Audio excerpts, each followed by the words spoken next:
guess we're implementing systems and processes on the fly. This is, of course, despite the fact that we actually had systems in place that we threw out the window. But that aside, now much of them involves individuals signing or logging into various systems to share personal data because, of course, we couldn't leave our homes, so everything was done online. Given the unknown nature of this pandemic, the rapid response required, however, didn't, I guess, account for what the next crisis might be. So when you ask the question, are we ready for the next crisis, I think the answer would be an overwhelming no.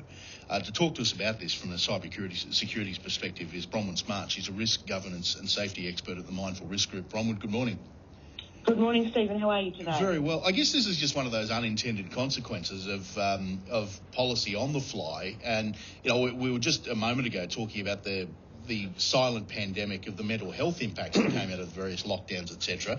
This is the next thing we're going to have to deal with is cybersecurity, and we're already starting to see it fall apart. There has been so many flow-on effects and ramifications of the COVID pandemic, and you're absolutely right about mental health. That took a steep decline during the pandemic time, and that in itself is a whole another topic. But the issue of cybersecurity, I mean, really, this issue is just absolutely relentless when you think about, protection of data. But what was happening during the pandemic, you're right.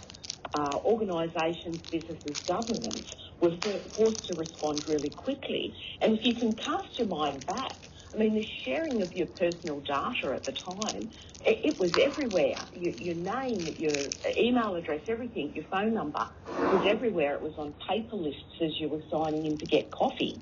It was a real trust that everyone that you gave your data to were going to protect it in a manner that was appropriate. And, of course, some of the outcomes of the various investigations now are showing that didn't happen. Yeah, it was an extraordinary situation where we're effectively being treated like we're in a police state. But I guess really when we think about it, a lot of these dramas were going to happen regardless of the pandemic because of, I guess, the online nature of our lives these days.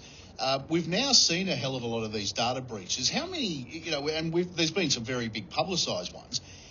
Do you think any of those stem from some of the measures that were put in during the pandemic, or were they just a factor of, I guess, businesses, organisations, governments, of all of us not keeping up with cyber criminals? Yes, and it's probably a combination of two. I mean, that was the perfect storm all coming together.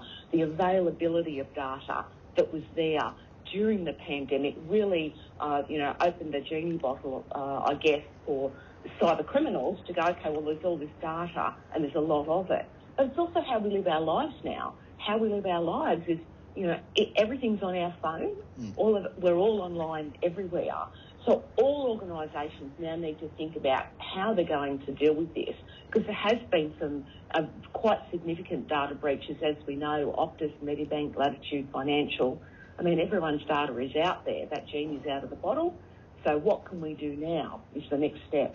Well, and I guess that's the next question. Can we put that genie back into the bottle? Because, I mean, we're actually going to talk in the next couple of days to an Australian woman who's being sued by a couple of American companies because her details were stolen as part of one of these data breaches and then used by some nefarious character overseas to then sell counterfeit products. She's now being sued for those for the breach of copyright issues around that. This is just the one that I've heard of. I'm sure there's other stories like this out there. Is there any way to now go back and try and retrospectively fix the problem? I don't know about retrospectively fix the problem, but I feel that it is up to certainly big business and governments need to play a role here. So if you've had some of your data stolen, your details have been stolen, as an individual, it's really hard for you as an individual to do anything about that. So our governments and big businesses need to respond. If my bank account details are stolen, I expect my bank to do something about that. As an individual, I'm quite limited about what I can do. But in business, we need to think now, be much more front foot about this. All businesses, regardless of industry or size, really need to think about how they're storing data, how long they're keeping it for, and who in the company has got access to that data.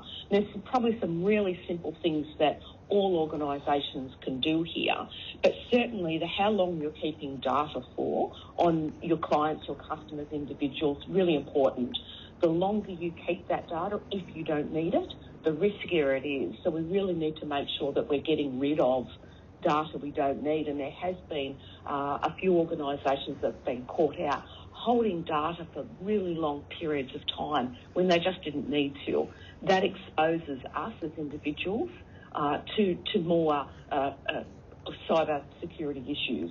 Bronwyn, there have been suggestions that we should have sort of like a centralised online identity, for lack of a better way of putting it, maybe linked to our MyGov account or whatever, and therefore individual organisations won't have to and can't store your information. You then just have this digital identity that they can use to verify who you are, and then they move on from that, which on the face of it sounds like a good idea, but then there's one central place where everybody can be hacked. That's absolutely right. And we know more recently of the issue with the fraud event that happened with the MyGov, where details were stolen during the Medibank and the Optus cyber events, and then those details were used by criminals to change information in MyGov, and then tax returns weren't processed to correct bank accounts. So a fraud event resulted from a cybersecurity event. So all these things can be linked. So I agree with you. In theory, it sounds like a great idea, but the government would need to put very strong controls in place around how that data is used and who has access to it. And this is where they need to be much more forward planning in that space. So it's great to see that there's now a commissioner in place that's looking into this. But we need to move quickly. The world is moving quickly. Cyber criminals are moving quickly. They pop up everywhere. It's like playing a game of whack-a-mole. You solve one problem, one pops up somewhere else.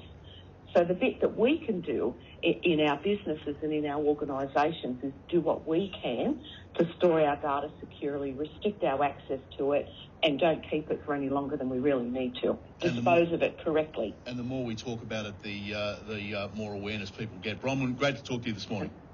No, my pleasure. All the best. Bronwyn Smart, risk governance and safety expert at the Mindful Risk Group.